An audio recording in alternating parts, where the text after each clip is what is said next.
Morrison, lovely turn away. Now Milivojevic pokes that through to De Groot, who's in behind. Oh, and Daniel De Groot, underside of the crossbar, into the back of the net. And we have the lead. This is a fantastic finish from quite the player. Milivojevic just pokes it through, but he does the rest, doesn't he, De Groot? Taylor up from fullback, finds an easy ball to De Groot. Where is Boadu? De Groot across, Ravel Morrison! Oh, that is absolutely brilliant from Morrison, but where was Boadu? I was looking for the cross and I just couldn't see him. He's there on the edge now, I've just noticed him. Walking back, he's having a difficult night, Miron Boadu, he really is. Manini Panera invited forward, tries to play it out wide, and there is the full-time whistle. We have won the game convincingly throughout this episode today, but this one was far from convincing. Wow. That was a difficult match, but these are the type of games that win your league titles.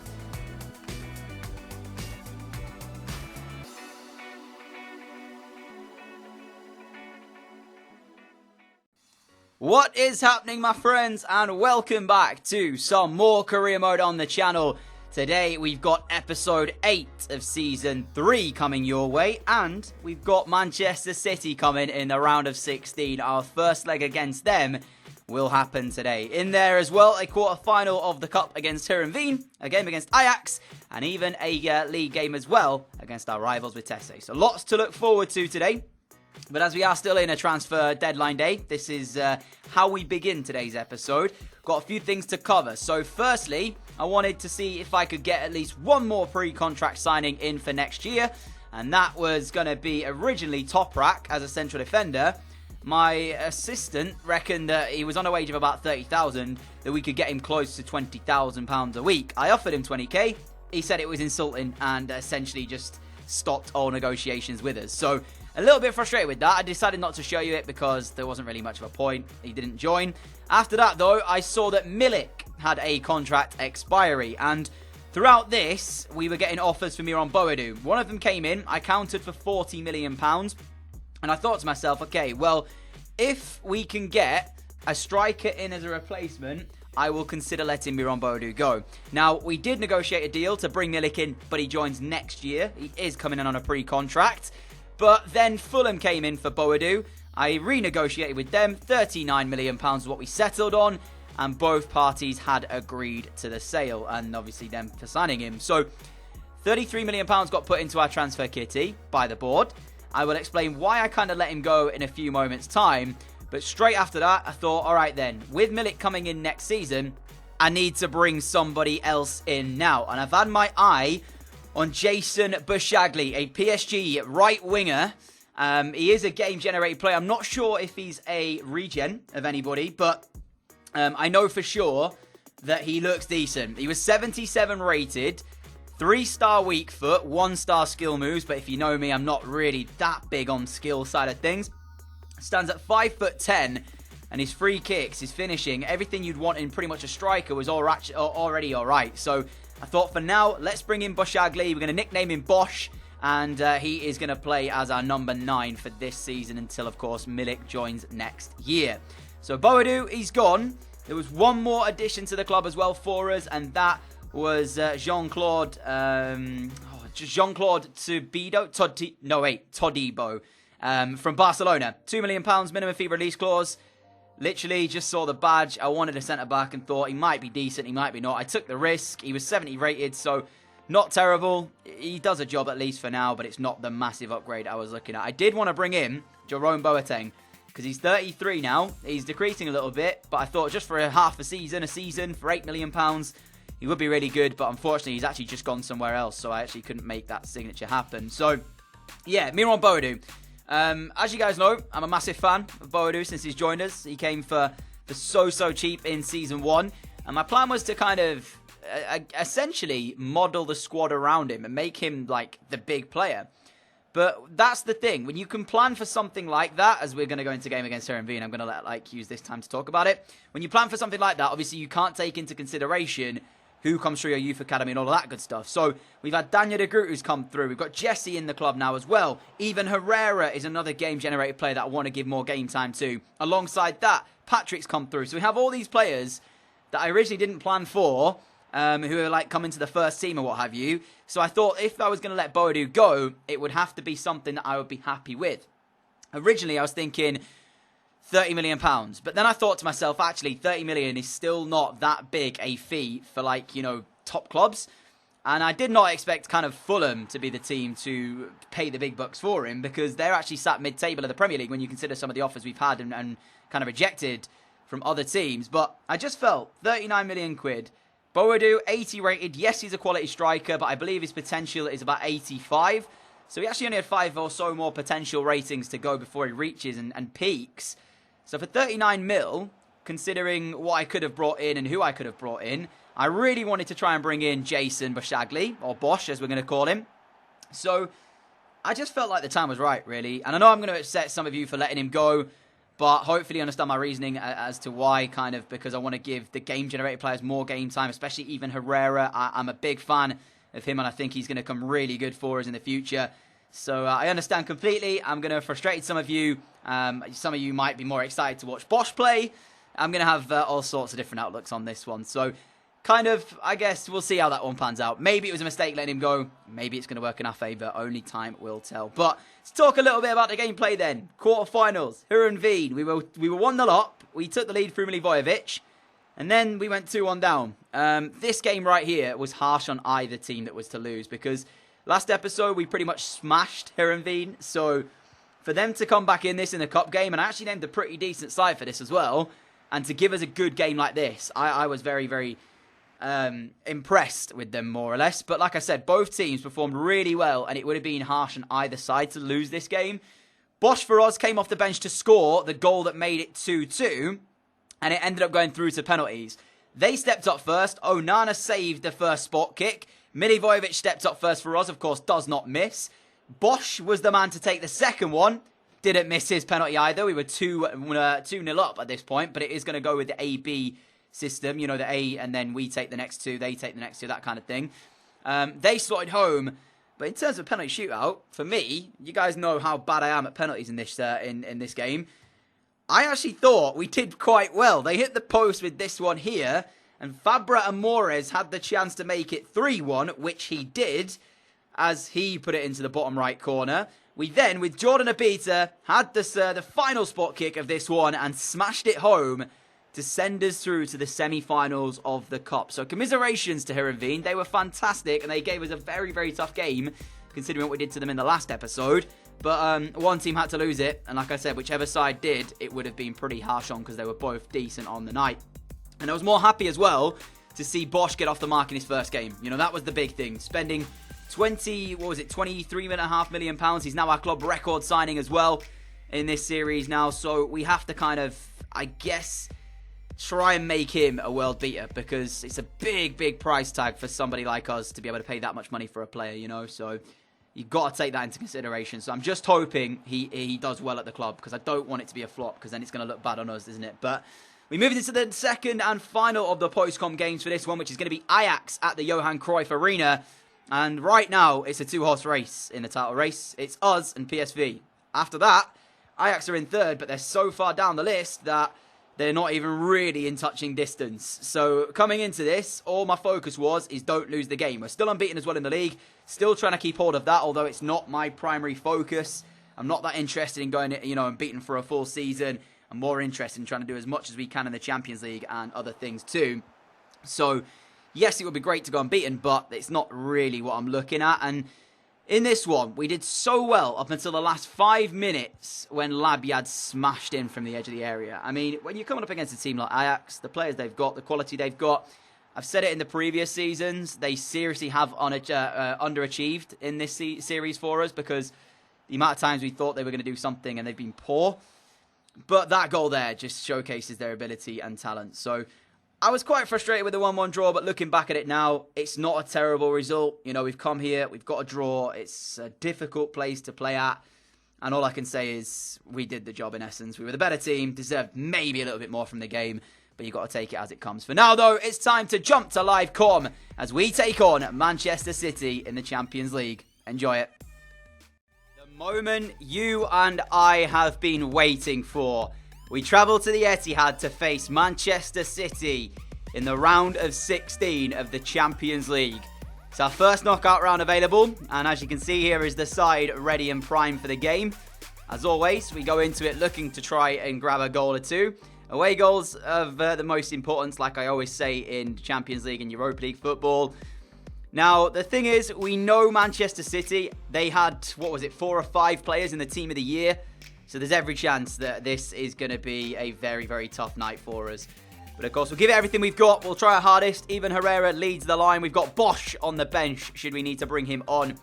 Boshagli, of course. And there is 1 or 2 other players that might come in good. I mean, you can see there's a few fitness issues. In fact, I'm considering maybe throwing Andy Carroll on there as well.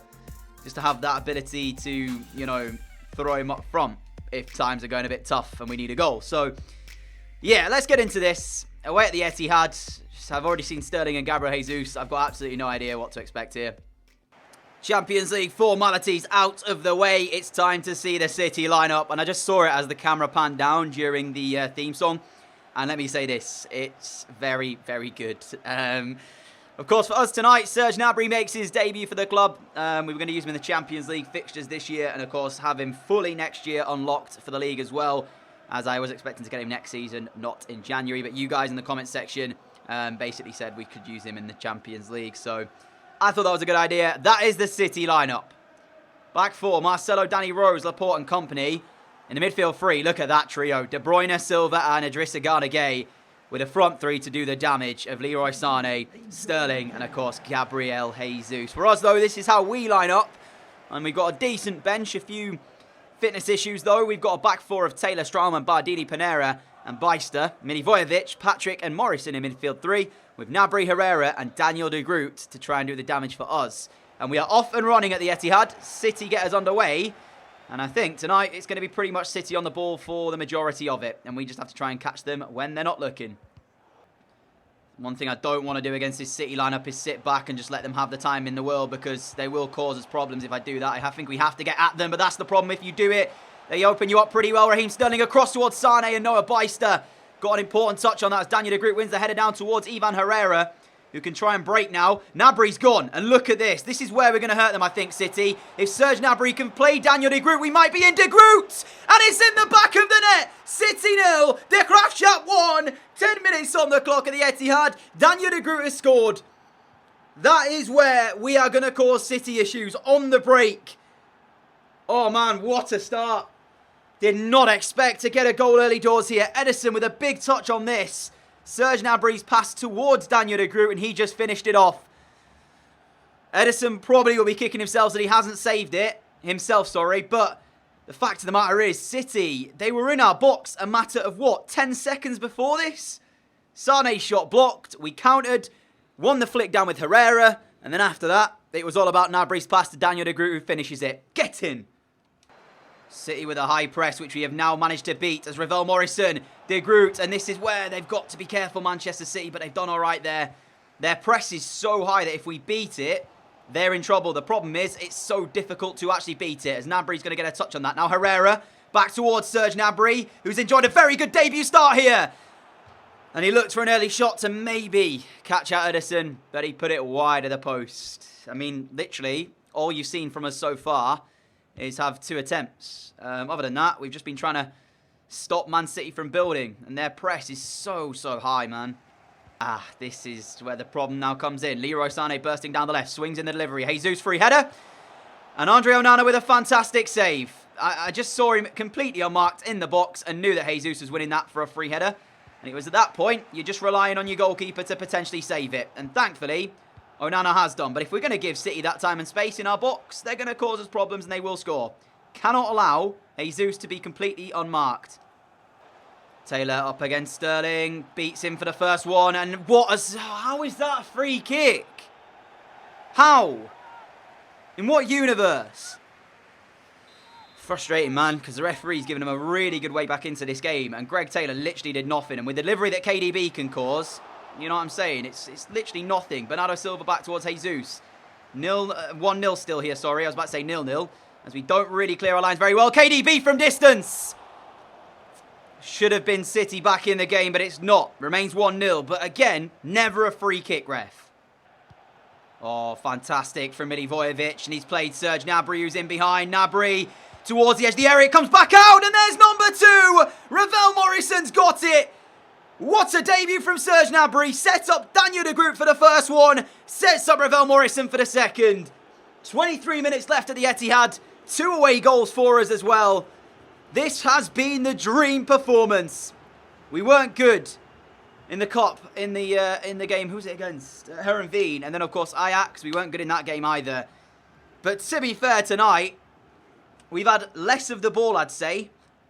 But we have carved the chances. And one thing that was a problem for us in the league is we get a little bit too comfy and we don't finish off really good chances. Tonight, we've only had 3 or 4 and we finished off 2 of them. Could not be happy with how this has gone. Serge Gnabry's the difference maker at the moment. Ravel Morrison scores. We are 2 to the good. Unbelievable. Morrison. Patrick. Beister. Brilliant. What have we got then? Beister towards Patrick again. Now Morrison. Now Herrera. Herrera to Gnabry. Lovely play. Gnabry to finish it off. Straight to the goalkeeper. Back towards Gnabry. And he's got the rebound. We are 3-0 in front. Yes. Never in my wildest dreams could I have imagined we'd come to the Etihad and win 3-0. Or get even 3-0 in front. Obviously, the game still has 12 minutes to go. I'm going to be honest. City, they've not turned up tonight. But if they get at least 1 goal back, there's still a possibility of them making it happen in the second leg. Gnabry now on the score sheet. I mean, you can see the difference he makes. Imagine if we use him in the Eredivisie, he would just tear teams apart. 3-0 here, and there's 10 minutes to play. I don't know what to say. I really, really don't. Champions League performance. What a night. A minute to play here as KDB on the ball, trying to make something happen, and no time at all. We have come to the Etihad and we have beaten City by 3-0. Look at the away fans, scarves in the air. They are proud of this team. No more so than me. What a performance. I mean, is that job done? Can we safely say we might be through to the quarterfinals of the Champions League? We got to the round of 16 of the Europa League last year and we were knocked out. So, we're about to go even further, potentially in the Champions League. What a night here. This is one of those Champions League nights that you just remember. You remember it for a very, very long time. For us, we move on then to Excelsior at home. 5 clear of PSV. And we're going to be simming this because up next after this, it's going to be Vitesse. And that is, of course, a must-win game with it being a rivalry. What are we going to fare here? A 1-1 draw. Herrera on the score sheet. Matthias did pull one back, but PSV did win. So again, now they close that gap to 2. This is what I'm talking about. If we go further in the Champions League, it's going to affect our league form a little bit. I mean, this right here is looking like a City-Liverpool title race. Because look at this, right? When I show you in a second, the gap from ourselves and PSV to the 3rd place team is astronomical. There you go. Ajax in 3rd. They're 15 behind PSV, 18 behind us. It's a 2-horse race at the moment. And PSV are right up for this by the looks of it. I don't even know if they're into any continental football or anything like that. So, I don't know if they've got to contend with it. But, I mean, look at the gap. It's just stupid how much of a 2-horse race this has become.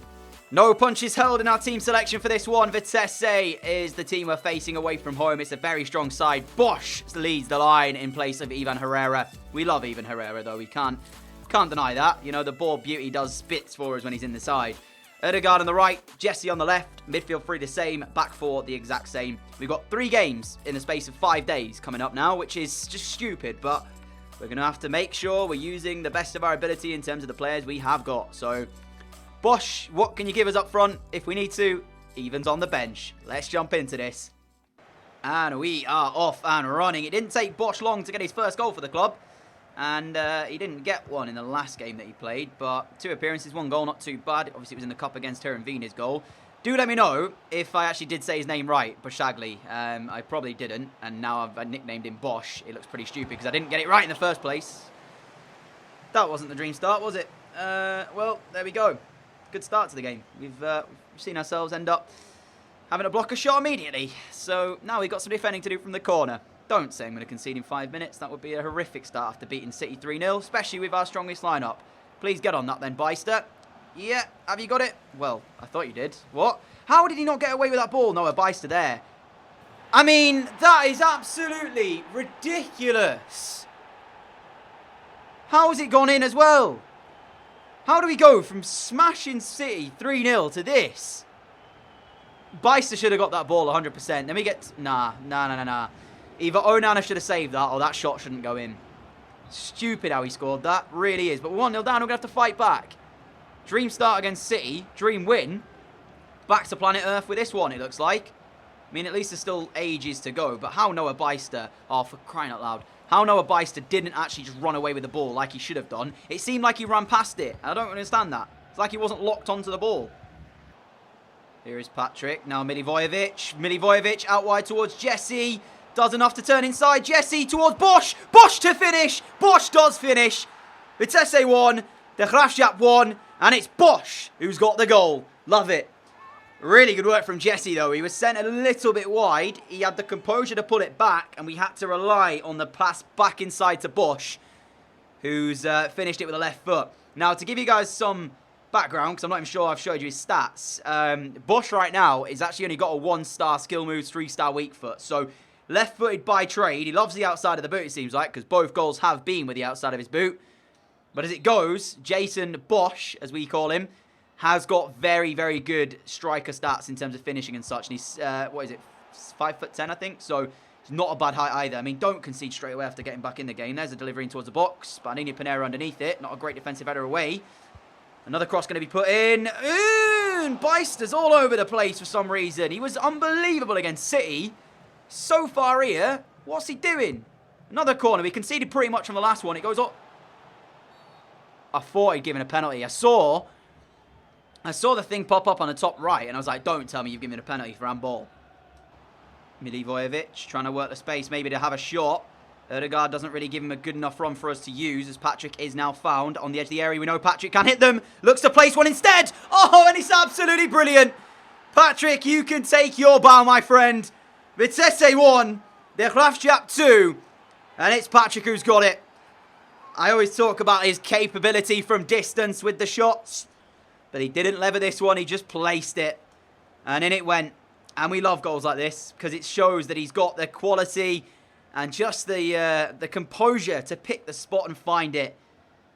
Lovely, lovely finish. We are now in front. And to be fair, we needed that. Settle the nerves a little bit just to calm us down because we've not been brilliant here. But that goal is of the highest quality.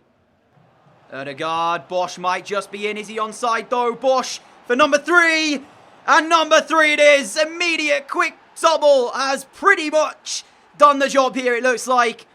Vitesse came back out of the second half. Patrick pulled us in front to 2-1. And Bosch has got his second of the day after firing in the third. Really nicely worked as well. Erdegaard just taps it through. I thought for a second the offside flag might go up. But the composure again is what we talk about as he curls in the top corner. Change time for us. Ravel Morrison going to be going off. Let's get Morgan Gibbs-White on. I think I made the change, did I? No, it didn't go through. That was strange. I thought it had gone through. So actually, I'm going to make more than these changes then. So let's bring off Patrick and bring on Gibbs-White. Let's bring on Fabra Amores as well for Ravel Morrison and put him out wide like that. And I think they're the only 2 changes I'm going to make for now. But I think, fingers crossed, we have done the job here now. 3 to go here of the 90 as we are 3-1 in front. There has been chances, though, for them to get another one. Ultimately, it looks like it's going to be the 3-1 win unless we concede with a few minutes to go. Not really been too interested in trying to get another one. And when I have tried, we've not really found that cutting-edge pass. As now Erdegaard carries forward. Look at Fabra Amores, who has, in fact, gone. What can the Spaniard do? Can he grab himself a goal here? The poor touch. And I did not flick the analog stick forward. It was just a poor touch. To be fair to the guy, he is fairly poor in terms of rating, in terms of like the rest of the squad as well. So it's to be expected, but better touch there, and he's in for number 4. It would have been his goal as well.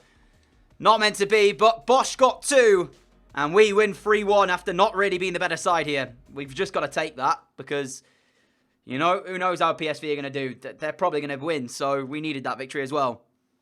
And PSV didn't actually win, so I take that back. They drew, it looks like, against, PEC's Vol.